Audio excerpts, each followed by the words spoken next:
के एउटा फोन कलले कसैको जिन्दगी सधैँका लागि बदल्न सक्छ? कथाको सुरुवात निकै पहिलेको एक घटनाबाट हुन्छ। जेग्यूले कसैलाई फोन गरिरहेका छन्, तर उताबाट फोन उठ्दैन। त्यसपछि उनले भोइसमेलमा एउटा यस्तो सन्देश छोड्छन् जसले उनको मुटुको कठोरता देखाउँछ। उनको स्वर गम्भीर र डरलाग्दो सुनिन्छ। मैले स्पष्ट भनेको थिएँ, यदि आज तिम्रो खबर आएन भने तिमी मेरो लागि मरेतुल्य हुनेछौ। अबदेखि तिमी मेरो लागि कोही हैनौ।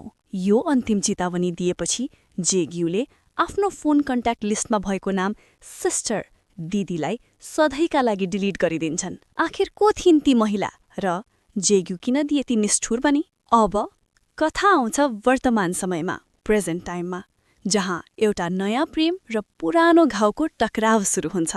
हामी देख्छौं मिस युन बोम र जेग्यू आम्ने सामने छन्। बोमको आँखाबाट आँसु खसिरहेको छ। उनी जेग्यूसँग एकदमै रिसाएकी छिन्।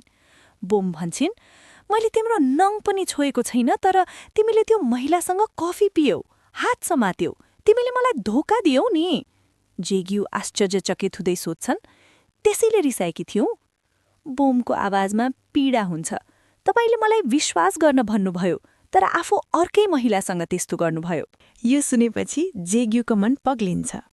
उनी आफ्नो गल्ती स्वीकार्छन् र आफैलाई दोषी ठान्छन्। तपाईँ सही हुनुहुन्छ मिस बोम, म आफ्नो वचन पक्का गर्दिनँ।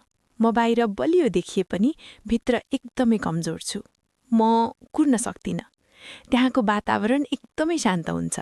शब्दहरू सकिन्छन्। जेग्यू बिस्तारै युन बोमको नजिक जान्छन्।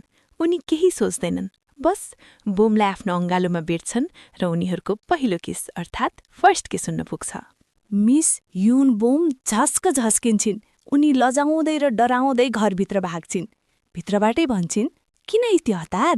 जेग्यू बाहिर हल्का मुस्कुराउँछन् र जवाफ दिन्छन्, मुटुमा आगो लागेको थियो, धेरै सहन गर्नै सकिएन, माफ गरिदेऊ न यार। केही बेरमा बोम बाहिर आउँछिन्, तर उनको मनमा अझै शङ्का छ। त्यो महिला को थिइन्? X girlfriend? जेग्यू हाँस्दै भन्छन्, होइन, उनी त बीमा एजेन्ट थिइन्। उनलाई बीमा संसारको डोबरम्यान भनेर चिनिन्छ। मैले पोलिसी मात्र बुझेको हुँ। अनि यस्तै कोरियन ड्रामाको एक्सप्लेनेसन नेपालीमा हेर्न तलको सब्स्क्राइब बटन थिच्न चाहिँ नबिर्सनुहोस् ल। मिसअन्डरस्ट्यान्डिङ हट्छ। अन्ततः उनीहरू एउटा ठूलो सम्झौतामा पुग्छन् 2 वर्ष कुर्ने। तर जेग्यू एउटा सानो तर प्यारा शर्त राख्छन्। मैले तपाईसँग एक दिन बिताउन पाएँ, राम्रो खाना खान र डेटमा जान पाएँ भने म 2 वर्ष धैर्य गरेर कुर्न सक्छु।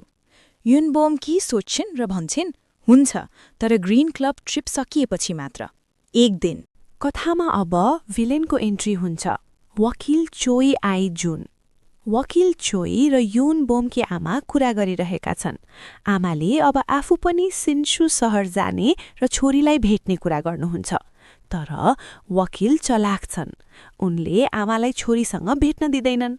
उल्टे भन्छन्, तपाईँ चिन्ता नलिनुहोस्, म आफै कुरा मिलाएर युन बोमलाई सियोल घर फिर्ता ल्याउँछु। उनको नियत बोमलाई जेग्यूबाट टाढा लैजाने हो। उता हाम्रो प्रेमी जेग्यूको खुसीको सीमा छैन।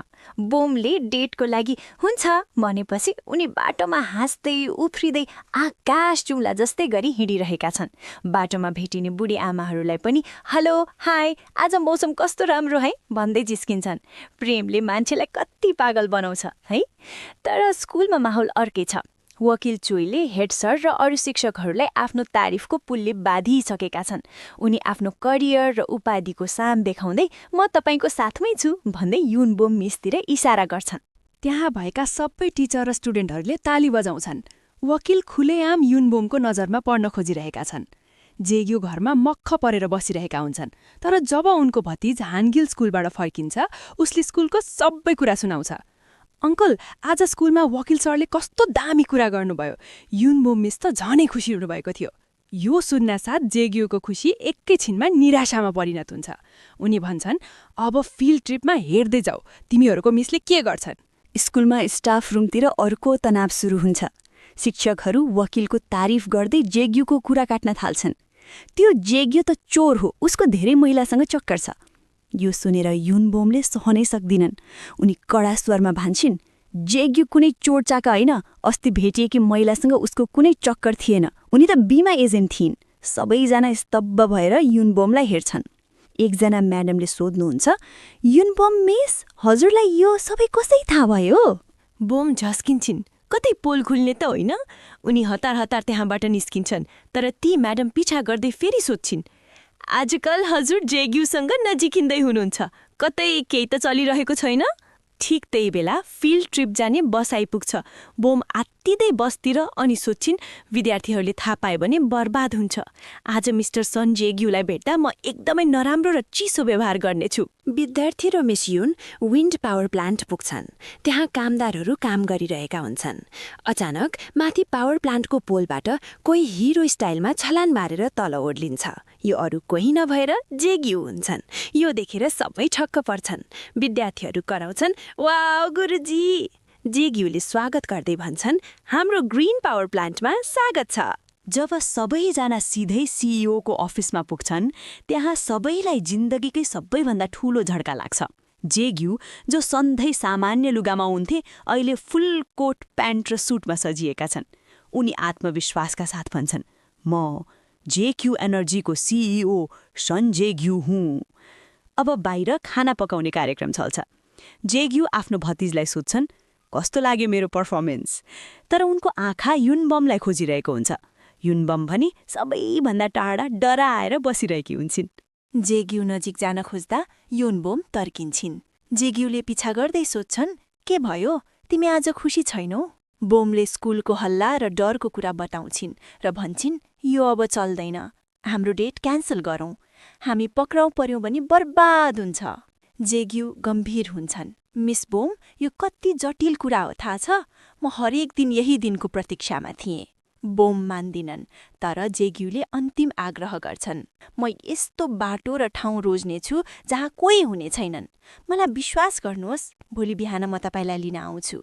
डेट जानका लागि भनेर जेग्यू रातभरि सुत्न सक्दैन। बिहानको 4:30 बज्छ, जेग्यू युनबोमलाई लिन आउँछन्।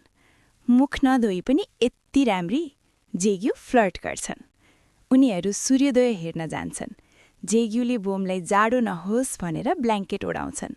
तर विडम्बना, त्यही बेला 1 2 1 2 भन्दै विद्यार्थीहरूको हुल र अर्का शिक्षक दौडिँदै आइपुग्छन्।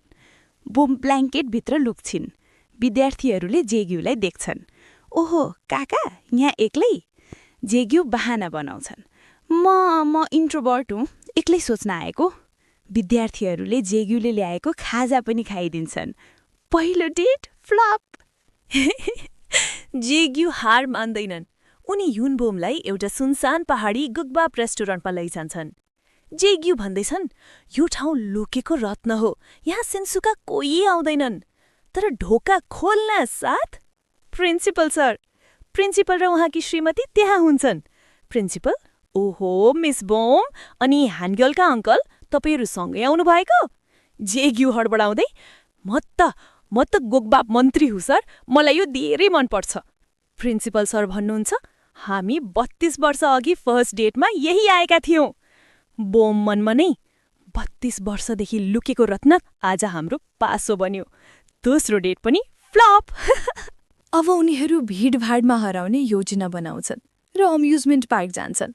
तर त्यहाँ पनि स्कुलकी अर्की मिस यो र पिटी सर देखिन्छन्। उनीहरू हतार हतार भूतको घर गोस्ट हाउसभित्र लुक्छन् र मिस यो पनि उनीहरूको पछि पछि जान्छन् र उनीहरू लुकिरहेको कोठामा त्यही आइपुग्छिन्। तर केही समयमा भूतको घरको भूतनीले देखेर मिस यो र पिटी सर सातो पुत्लो उडेर भाग्छिन्। दिनभरको लुकामारीपछि साँझ पर्छ। युनबोमले जेग्यूलाई भन्छन्, आज हाम्रो पहिलो डेट धेरै नै अतरङ्गी भयो, हामी झुला झुल्ला नि नपाएको। कुरा सुनेपछि जेग्यूले भन्छन्, झुला झुल्ले? एउटा बन्द भएको पुरानो स्कुलको मैदानमा लैजान्छन् र भन्छन्, जेग्यू ल्यान्ड। त्यहाँ एउटा पुरानो भाइकिङ पिङ हुन्छ। जेग्यूले पिङ हलाउँछन् र भन्छन्, यहाँ कोही छैन। मनमा गुम्सिएको सबै कुरा चिच्याएर फालिदेऊ। त्यो रात उनीहरू आकाशतिर हेर्दै जोडले चिच्याउँछन्। त्यो आवाजमा प्रेम थियो, पीडा थियो र समाजको डरबाट मुक्ति थियो। अब मध्यरात हुन लाग्यो। 12 बजेपछि जेग्यू 2 वर्षका लागि गायब हुनेछन्। वातावरण एकदमै भावुक बन्छ। जेग्यूले बोमको आँखामा हेर्दै भन्छन्, म जाने बेला तिमीलाई 3वटा कुरा भन्न चाहन्छु। युन बोमले सोध्छिन्, पक्कै 3 म्याजिक वर्ड। तर जेग्यू भन्छन्, राम्रोसँग खानु, एक्लै हुँदा पनि अल्छी नगर्नु, कार्बोहाइड्रेट, प्रोटिन र फ्याट मिलाएर खानु। तिमी बिरामी पर्यौ भने मलाई यहाँ दुख्छ। नडराउनु, यदि कसैले दुःख दियो भने मलाई नाम मेसेज गर्नु। म तिनीहरूलाई सपनामा आएर भए पनि तर्साउनेछु। सधैँ शिर ठाडो पारेर हिँड्नु। यो उपहार, एउटा बक्स दिँदै, यो अहिले नखोल्नु। यदि कुनै दिन मलाई धेरै सम्झना आयो र सहन गाह्रो भयो भने मात्र यो बक्स खोल्नु। युनबोमको आँखा रसाउँछन्। उनी पनि भारी स्वरमा भन्छन्, म पनि 3वटा कुरा भन्छु। कायर बन्नु, अरूको लफडामा नफस्नु, नत्र हत्करी लाग्ला। अन्याय देख्दा पनि चुप लाग्नु, आफ्नो सुरक्षा सोच्नु। सुट नलगाउनु, मलाई फेरि नभेटेसम्म अरू महिलाको अगाडि सुट नलगाउनु। तपाईँ सुटमा धेरै राम्रो देखिनुहुन्छ, मलाई डाहा हुन्छ। तेस्रो केही छैन, बस आफ्नो ख्याल राख्नु। समय सकिन्छ। जेग्यू 1 कदम पछि हट्छन् र औपचारिक स्वरमा भन्छन्, म जान्छु ल, अब म मिस बमको प्रेमी होइन, हानग्योलको अङ्कल भएर बिदा माग्छु। युनबोम पछाडि फर्केर हिँड्न लाग्छन्। जेग्यूको मुटु भतभत्ती पोल्छ। युनबोम पनि आफूलाई रोक्न सक्दिनन्। 20 सेकेन्ड, 10 सेकेन्ड। जेग्यू, उनको आवाज काम्छ। जेग्यू टक्क अडिन्छन्। के भयो? युनबोम रुँदै भन्छन्, कि मलाई अन्तिम पटक अङ्गालोमा बाँधेर राख्न सक्नुहुन्छ? जेग्यू दौडिएर नजिक जान्छन् र अब आफूलाई रोक्न सक्दैनन्। उनले बोमलाई आफ्नो बलियो अङ्गालोमा बेर्छन्। त्यो अँध्यारो रातमा 2 प्रेमीहरूको मौन आँसुले एउटा नयाँ बाछा गरिरहेको थियो। यो अन्त्य होइन, यो त पर्खाइको सुरुवात मात्र हो। के 2 वर्षको यो लामो पर्खाइले उनीहरूको प्रेमलाई बचाउन सक्ला? कि वकिल चोयको षड्यन्त्रले उनीहरूलाई सधैँका लागि अलग बनाउला? यो कथाको अन्त्य यतिमा मात्र सीमित छैन। साथीहरू, तपाईलाई यो ड्रामा ए सोलको कोरियन ड्रामा नेपाली एक्सप्लेनेसन प्रस्तुति कस्तो लाग्यो? के तपाईँ पनि कसैको लागि यसरी नै कुर्न सक्नुहुन्छ? कमेन्टमा आफ्नो विचार लेख्नुहोला। यदि तपाईलाई यो कथा मन पर्यो र यसको अर्को नयाँ एपिसोड कोरियन ड्रामाको कथा नेपालीमा सुन्न चाहनुहुन्छ भने कृपया भिडियोलाई लाइक र च्यानललाई सब्स्क्राइब गर्न नबिर्सनुहोला। तपाईको 1 लाइक, कमेन्ट, सब्स्क्राइबले हामीलाई अर्को भिडियो बनाउन हौसला, मोटिभेसन मिल्छ। अर्को कथामा भेट्ने बाचा गर्दै आजलाई बिदा चाहन्छु। हेर्दै गर्नुहोला drama A sole. By by.